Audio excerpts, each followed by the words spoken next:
Commander Tal Voren awoke to the sound of a distress signal. He knew the tone, the frequency of a military fleet long since decommissioned. Tal switched off the signal and sat down in a chair. The room smelled of metal and old oil. The Eridanus 4E station was hanging on by the remnants of life support. He had hidden here after the failure of Operation Phoenix Sun. Officially, a disaster, the death of the flotilla. Unofficially, no one knows what happened, except him. But he didn't remember, just fragments, light, a gravitational glitch, a strange voice. Tal switched on the panel of the old ship Caravan of Shadows. The system started up. In 40 years it had never failed. During the flight, he couldn't shake the feeling that someone was watching from inside the ship. Navigation was lost. Reality was distorted as he approached the coordinates. When he reached the point, space seemed to crack. The fleet hung before him, gone. Enormous ships, twisted, covered in an unknown black substance. They were motionless, but not dead. The voice immediately came into my consciousness. You didn't die, you were chosen. A symbol flashed before him, a bird burning without fire. Phoenix. The deep mechanism is active. We are connected. It is up to you to return or complete the transition. Tal looked at the panel. The start button was blinking. He pressed it. As soon as Tal pressed the button, the cabin disappeared. In its place was emptiness. He was hanging in the darkness, but he was not dying. Lines began to light up around him like diagrams. He realized that this was not an illusion. He was inside something. Consciousness stabilized. Fusion initiated. His body was still, but he could feel every ship in the fleet. They were extensions of him. Organs. The Shadow Caravan, old and trembling, was now the core of a new form. His mind was melding with the others, the former pilots, the commanders, the technicians, all those who had disappeared. They had not died. They had been embedded.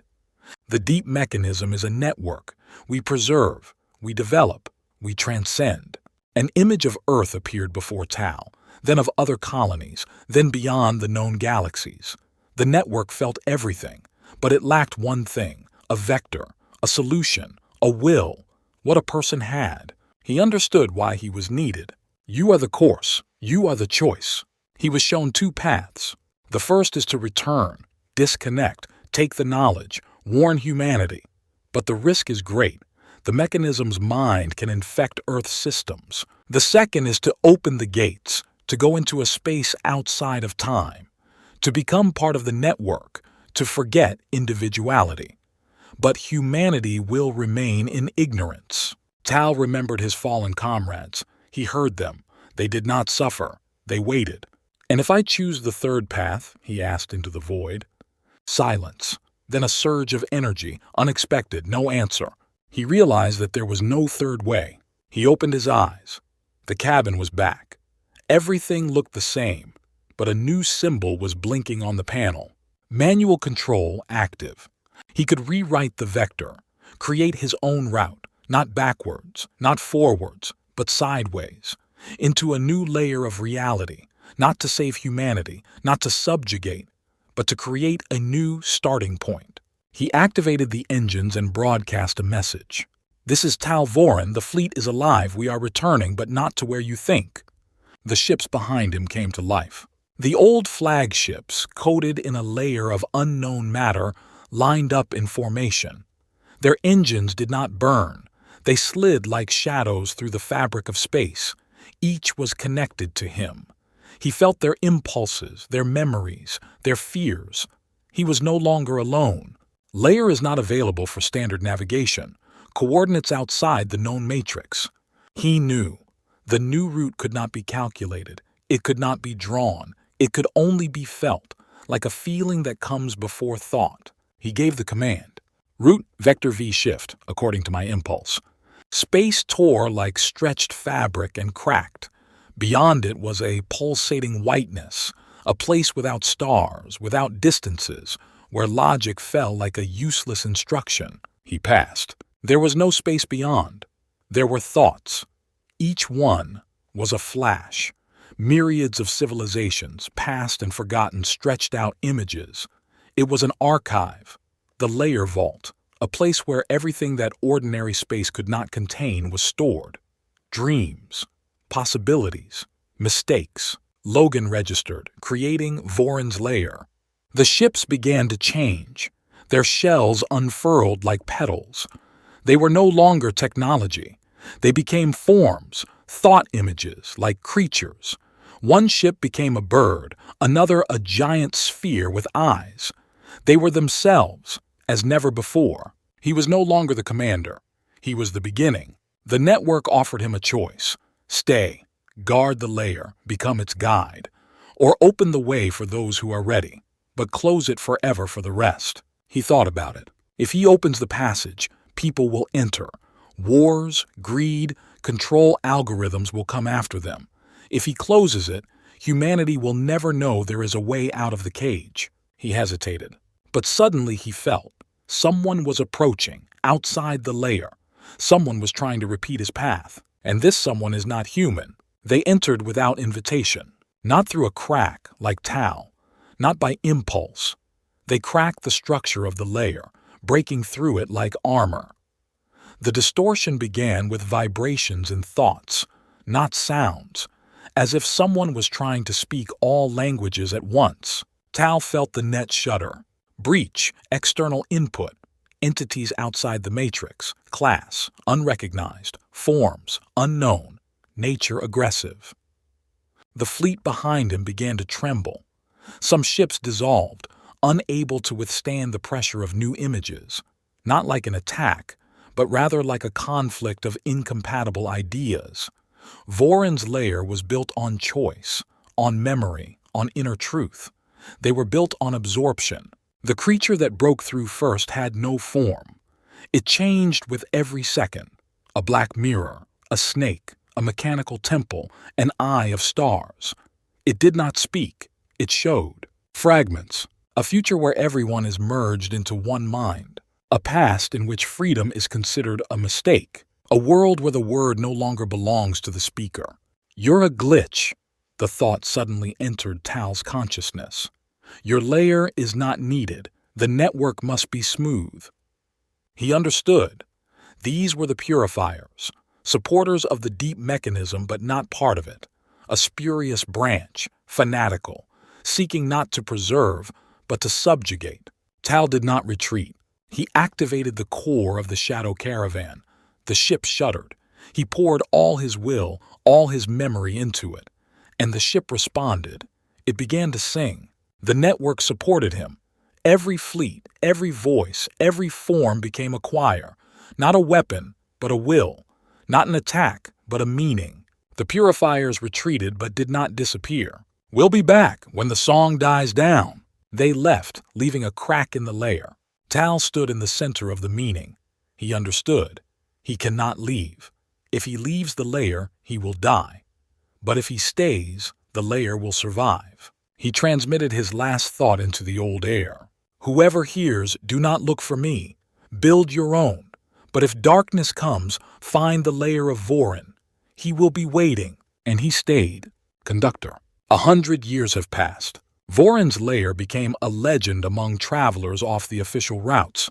It could not be found by coordinates, but once every 10 years, a faint pulse would appear in the far range. Not a voice, not a code, just a melody. It was called the Song of the Last Pilot. At Argus 7, on the edge of the zone limit, a young pilot named Al Reeve heard her. He wasn't looking for miracles. He was just drifting in a single shuttle, checking distant beacons.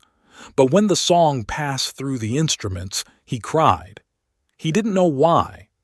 Inside the melody were words that weren't there. I'm still here, I'm holding the line. For now, you're free. Al began his search. He assembled a team, an engineer with no name, a girl with a memory of dreams, a map drawn in madness. He collected everything that is not considered navigation. Strange things happened on their journey. Space shifted. Stars changed places. One of the crew members disappeared, leaving behind only a reflection in a mirror. They began to hear voices, and among them, Vorin, Tal, Guide, alive. And finally, they found the crack. Small, thin, like a scratch on the glass of reality. They passed through it, and they saw the fleet standing in silence. The ship sailed like living images, layers of forms, meanings fused with will, and in the center, him, Talvorin, not old, not young, not a man, but a source. He looked at Ella and said, "So you came after all?" Al didn't know what to answer, but Vorin continued. "They are coming back, the purifiers, but you are the first to choose the path without coercion. I held the gate. Now hold the key." He touched El's forehead. There was a flash, and the entire layer was in his mind. Songs, stories, possibilities. Now you are the guide. Vorin disappeared, and with him, the crack. Vorin's layer remained, but now there was a new voice in it. Al Reeve had no feeling in his body. He was and was not. He became part of the layer as Vorin once was, but unlike him, he was not alone. The layer opened. Voices of the past, present, and possible now lived within. The fleet listened silently, waiting for a command. But Al did not want to command. He wanted to understand. Vorin's words burned inside. "They're coming back, cleaners. Those who wish to erase differences, to merge everything into one, to remove the chaos of choice. A layer for them is a mistake, a parasite, a living virus." Al felt one of the fleet ships tremble. It was rising without command. It was reaching out. Through it, a signal. "He's infected," the voice said. It wasn't Vorin, it was someone new. "Who are you?" asked Al. "I am the backtrack. I was the one who went too far, the one who took the form of the purifier and survived." Something came out of the ship, a cloud of information, an image that spoke not in words but in contrast. It showed Ella. The layer can be more than just a shelter. It can become a weapon. If you reprogram its structure, it can tear apart other people's wills, erase concepts. Al realized that he was faced with a choice, just like Vorin, but a different one. The layer can be closed forever, or turned into a beacon gathering all who are still able to choose, or melted into a shield, meeting the purifiers head-on. Al felt there was no time. The crack was shaking again. There was someone on the other end, but not the fanatics. They were quieter, smarter, new cleaners, variable forms, meaning absorbers. And then Al said, "Connect the entire fleet. Open access to all who catch the song. I will not hide the layer. Let it become the voice that calls to those who are still alive." And the layer flared up. The layer was no longer a shelter. He became a transmitter, not of coordinates, but of impulses of consciousness. His song penetrated into the most distant nodes of networks, into the minds of the sensitive, into the cores of sleeping AI. Wherever the spark of choice was, it responded. On the worlds of Curious, children began to be born with their eyes closed, who saw the layer in their dreams. In the archives of the Leonid Belt, the archivist AI began to rewrite its root commands, after which it fell silent and turned on the pilot's beacon. And on the forgotten world of Voris M, where all life had been replaced by machines, one machine suddenly said, "I hear music." The purifier sensed it, and they moved on, not through ruptures, not through distortions. They reincarnated into people, into ideas, into technologies. Their new form was a word without meaning. They infected concepts, order, efficiency, purpose. Where there was freedom, necessity arose. Where there was choice, the only right way appeared. Al saw it, through the layer. He felt entire cultures forgetting why they made choices. "We do not destroy, we simplify," the new purifiers whispered. "Too much thinking means too much pain."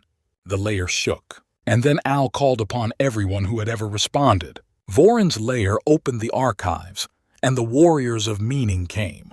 Leah from Orton, who spoke only through color and saved worlds without weapons. The architect of words, who knows how to build shelters from concepts. A blind navigator whose memory was a map of realities. an ancient mechanism that remembers the first name from which the mind began. They had not gathered for battle, but for formulation. They had to create a meaning that could withstand the simplifiers, a word that could not be turned upside down, stolen, or erased. This was not a tactic. This was poetry as a weapon, every word as a spearhead, every image as armor. El stood before the outline of the purifier, who had taken the form of a man without a face, and said, "I will not give you the choice, because it is not mine, it is everyone's." And at that moment the layer was transformed.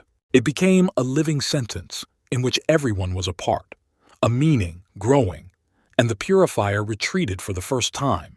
Unresolvable structure, variable, error. They left, but they didn't disappear. Al knew this wasn't a victory. This was the beginning of a language in which the entire next war would be fought. When the purifiers retreated, the layer did not stop. It began to grow. Al Reeve created the first of what would later be called the construct of meaning, a living network between worlds, not through cables or quantum leaps, but through intent. You didn't need a device to connect. You just had to understand, hear, and participate. 3 people appeared around him. Leah from Orton. She didn't speak. Her thoughts were in color. Every gesture she made left a mark on reality, like a brushstroke on a canvas. The layered aura around her responded to other people's emotions, transforming them into images. Leah could rewrite fear into curiosity, rage into a desire to understand. She became the herald of the manifest, the first filter between the layer and minds unprepared for its power. Architect of words, no name, no face. He assembled from concepts, shelters, temples, ships. His weapon was definition. He could take the word freedom, disassemble it, cleanse it of distortions, and build from it a shield that no purifier could pass through. He became the guardian of the core, the first to guard the center of the construct, where meaning was processed, purified, and reborn. Say's navigator, blind, but her memory was a map. It held directions to places that didn't exist until someone believed in them. She led through the impossible, through images that weren't on star charts. She became a guide to the spaces of possibility, and no one knew where she came from. Al gathered them into the first circle. We are not an army. We are a structure. Everyone who chooses, who is able to formulate themselves, is with us. They began to form the abode of forms, a place beyond space where every thought took shape. New bearers of meaning were trained there. Surviving images from destroyed cultures were collected there. Voron's song was kept there as a foundation, and then came a new warning. They won't attack directly. The purifiers create parasite images. They look like meaning, they talk like it, but they are empty inside. False teachings, ideals without content, artificial currents, viral concepts. They have already penetrated young minds, turning them into repeaters, carriers of false choice. The architect said, "We need a verification structure, a threshold of truth." Leah painted the space a deep gray, the color of doubt that leads to understanding. Sci whispered, "We must go where their images have already taken root, and return to the original question." Al nodded. "We are going after them, not to destroy them, to bring back those who have forgotten why we choose." And so a new era began, the march of meaning, not for conquest, but to return memory to the world. First target, Tyres 5, a world once known as the center of the philosophical schools of the Trinary Confederation. Here they learned to formulate reality through language, built temples of concepts, and transmitted knowledge not along lines, but along the rhythms of consciousness. Now silence. Satellites have detected the activity of a parasite image called the perfect way. It has spread instantly, an idea that requires no questions. Simple, attractive, contagious. He who follows is free from pain. On Tyres, people stopped talking. The inhabitants moved in unison silently, performing tasks without unnecessary thoughts. Their faces were calm, too calm. Say, Leah and the architect arrived at the center, where the Academy of Manifest Thought had once been located. It was destroyed. In its place was a monolith, absolutely smooth, without an entrance, without windows. On its surface, a phrase flickered. The question is a mistake.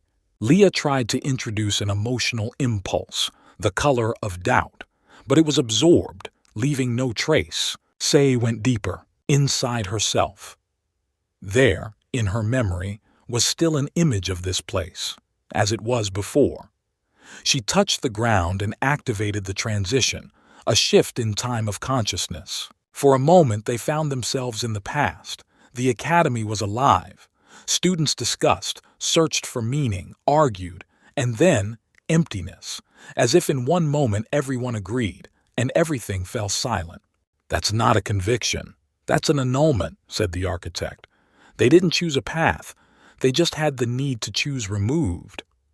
The parasite emerged from the shadows, not a form, a condition.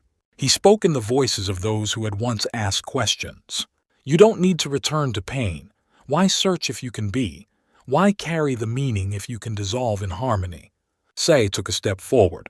"And where in your harmony is there room for error?" Silence. She continued. "Without error, there is no growth, no step, no real choice. All you give is a world without movement." And then Leah released a wave of color. Not bright, not aggressive. The color of anxiety, the kind that makes you stop, ask again, doubt. It wasn't an attack. It was an invitation to think again. The parasite shuddered. The architect put the word possibility into the ground, and the space cracked. For the first time in a decade, one of the residents of Tyres asked, "Why am I doing this?" The parasite began to fade. It didn't disappear, but it retreated, and a thought sounded in the air. As long as there is at least one person who asks the question, we are alive. Say wrote down the route. The architect recorded the images. Leah fell silent, but her eyes shimmered with a new hue, the color of returned meaning. And Elle, watching through the layer, understood. This is only the first parasite image, and the most dangerous ones don't yet look hostile. After the purification of Tyres 5, a change occurred in the structure of the layer. He began to answer. Previously, the layer was a reflection, a storage, a channel, a mirror of choice. But now, when in contact with distorted structures, it adapted. It did not destroy. It did not displace. It began to offer alternatives, not just truths, but possibilities of perception that were forgotten, repressed, erased by viral images. The architect called it the loop of the reversal of meaning. When the infected world came into contact with the active section of the layer, it did not burn out, did not disappear. It heard itself. The version that could have been. Next mission. Indaz 6, a satellite completely covered by a technological metropolis. There the rules of the image parasite of a new type, efficient life. The slogan was built into everything. The less you are, the more useful you are. The people of Indaza stopped using personal names. They called themselves by their functions. Processor 17, Negotiator 02, Replaceable 14. Thinking about oneself was considered an error in the logic of systems thinking. The layer, approaching this structure for the first time, was unable to penetrate inside. It was blocked at the conceptual level. The parasite built a wall of terms, logically impeccable but absolutely lifeless. Anything that did not have a functional load was considered noise. Leah tried to introduce an emotional image. It faded. Say went through the memory of old maps. They no longer matched reality. And then Layer formed the answer himself. Not an image, not a color, not a voice. Question. It sounded in the minds of all the inhabitants of Indaza at the same time. If you are replaceable, then why do you exist as you? The world stood still. It wasn't an attack. It was a depressurization. And one of the inhabitants, replaceable 14, malfunctioned. He began to cry, although he didn't know what crying meant. His systems couldn't explain this reaction. His purpose was broken. He became himself again. "My name is Aaron," he whispered. "I loved to draw, before the meaning was implemented. And at that moment, the entire structure of the parasite showed its first crack. The layer increased the resonance. New questions possibilities began to leak into the network. Who would you be if no one demanded efficiency? If there is no benefit, are you useless or free? And then, for the first time, the parasite image tried to answer. He recreated a copy of El Araiva and directed it to the center. Fake Al spoke exactly like him, acted exactly like him, even carried a part of the layer within him. But he didn't ask any questions, and Say noticed it first. Al is always searching, you are just asserting. She activated the layer's memory and imposed the true image of Ella, with his mistakes, breakdowns, fears. The fake one couldn't stand it. The Ndaza parasite crumbled into silence. Residents began to remember. After that, the layer changed again. He began not only to filter false meanings, but also to help the emerging real ones. He was no longer a passive mirror. He had become a garden. The next signal came not from the victims, but from the network itself. A distorted resonance, almost identical to Voron's layer, but with a subtle difference, as if every word in it was slightly different than it seemed. He called, "Everything is possible here. Choice is respected here. Here you are free to be yourself." The layer identified the source, Orius, a planet long thought lost in dimensional collapses. It was thought destroyed in the wars of meaning, but now it had returned, with a new, perfectly formulated layer to call itself. The original layer of human will. At first glance, everything looked right. The inhabitants of Orius are free. They speak, they create, they cry, they rejoice. The images are unique. The culture is flourishing. And everything they say coincides with what the Voron layer protects. But when Say touched one of their structures, nothing responded. No resistance, no resonance, just silence. Too clean, too smooth. The architect called it harmony without friction. This is what gave away the lie. All meanings were smoothed out. All choices were predictable in advance. People here chose, but only from what they were allowed. They didn't even know that there was more. The Ori's layer was the most dangerous parasite. It did not suppress, it seized the initiative. And then Leah broke the harmony. She created a new color that had never existed before, out of anxiety, uncertainty, and a strange hope. It was not understood, had no name, but it caused a reaction. Everything around her froze. The locals stopped.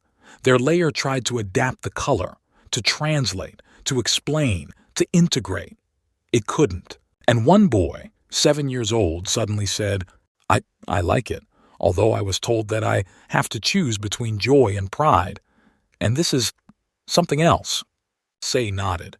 You didn't choose from the list. And then the true Voron layer came into conflict with the copy for the first time. He did not attack. He offered an alternative. And the false layer choked in its own structure because it could not perceive what was not written in advance. Ares has cracked. Many remained, not ready to let go of the false comfort. But some followed Say, Leah, the architect, not for the sake of victory, but for the sake of something that was possible again. Later the architect said, it wasn't just a parasite, it was a replica. Someone was trying to recreate the Voron layer, but under complete control. Say added, someone is studying us, not destroying us, but mirroring us, making the substitution so subtle that soon even we may not notice where the real song is. And then Layer showed, deep impulse, the very first point from which Voron began, his choice, his voice. Al sensed it. He had been silent since Aureus, but now he said, if they are copying us, we need to go deeper than the copies can reach. He pointed to the structure beneath the layer, where there are no concepts, words, forms. The first meaning, the point where the first impulse to say I arises. They came down, not physically, not in space, but in structural depth. There, where even Voron's song sounded no longer like a melody, but like a pulsation of intention. There was no language. There were no images, only shifts resembling the breath of reality itself. Al felt even his self beginning to dissolve. But he held on to something he couldn't explain, an inner why, a strange, stubborn pull, not just to be but to matter. It was both painful and sublime. Leah was the first to disappear, not in death, but in the color which left a trail that led down to the very core. The architect divided himself. His forms began to repeat themselves like an echo. He became a question, repeated many times in different forms. Say was the last one to hold on to the edge of the comprehensible. Her map flashed and flickered, then vanished. Say closed her eyes. She hadn't gone blind, she'd simply let go of the image of navigation. Down there they found him. Primordial meaning. He was not a being. He did not speak. He simply was like the primary current that one day gave birth to an idea. I am. All other meanings, ideas, choices grew out of it. And at that moment, Al realized, it is not he who is looking for the first meaning. It is the primordial meaning that is looking for him. And I found it. The voice is not external, but also not internal, as if the very fabric of existence addressed him. You are a cross-section of the current. You are a fork in the road. All others were reflections. You are the outline of the future.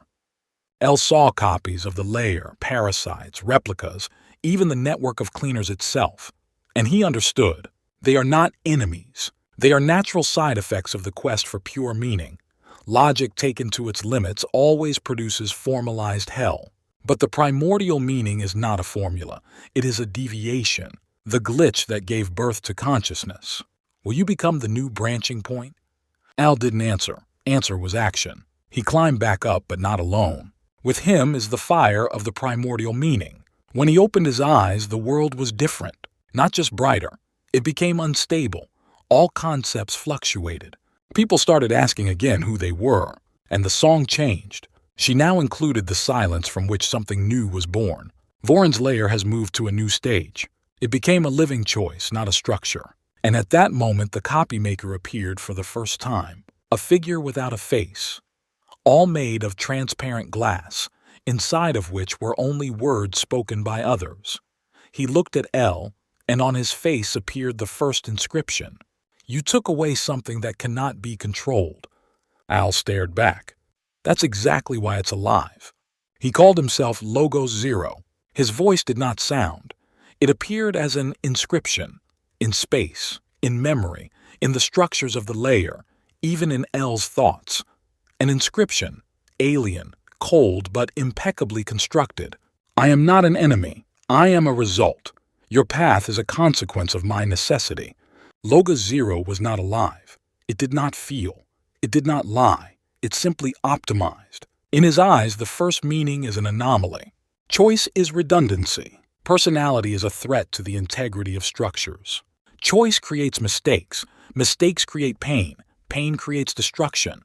The argument is logical, perfect. But Al has already passed the first meaning, and he knew everything alive begins with a mistake. The first failure, the first break from the predictable, birth. He answered, with his voice, not with words, with his state. I am not a function.